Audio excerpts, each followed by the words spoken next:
Hello everyone, it's Talk World. Today is the May 1st. As you see, way up there on the mountain, on top, upper part have a lot of snow. Still ski season is not done yet.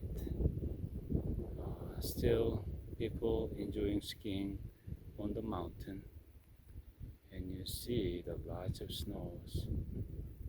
The nature is so amazing that